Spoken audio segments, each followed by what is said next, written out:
బాల్చి తంతే డోర్లు కూడా ఊడిపోయాయి. సీరియళ్లు చూస్తా కూర్చునే టైపు కాదు వీళ్ళు. దొరికిన వాళ్ళని దొరికినట్టు ఉతికారేసే బ్యాచ్ అని అందరికీ అర్థమయ్యేటట్టు చేశారు.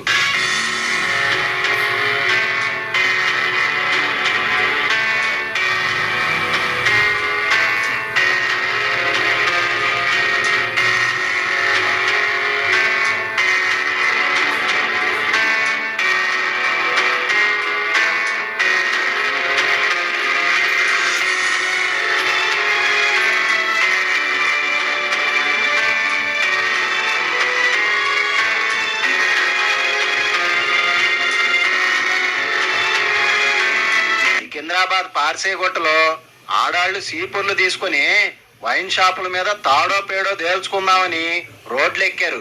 మా కొంపల్లో మంట పెడుతున్న లిక్కర్ని తొక్కి పెడతామంట ఓ వైన్ షాప్ లోపలికి వెళ్ళి భూకంపం తెచ్చారు.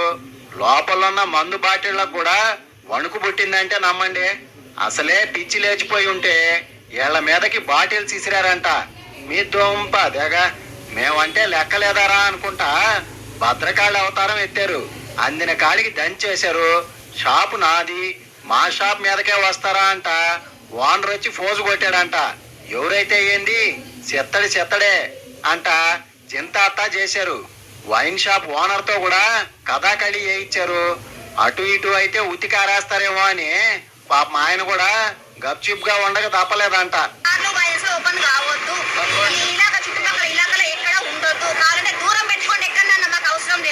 ఈ రచ్చ గురించి తెలిసిన పోలీసులు యాన్లు వేసుకొని వచ్చినా ఏం చేయాలో తెలవక ఆగు సరోజా ఆగు అనుకుంటా బతిలాడుకోవాల్సిన పరిస్థితి అంటే నమ్మండి.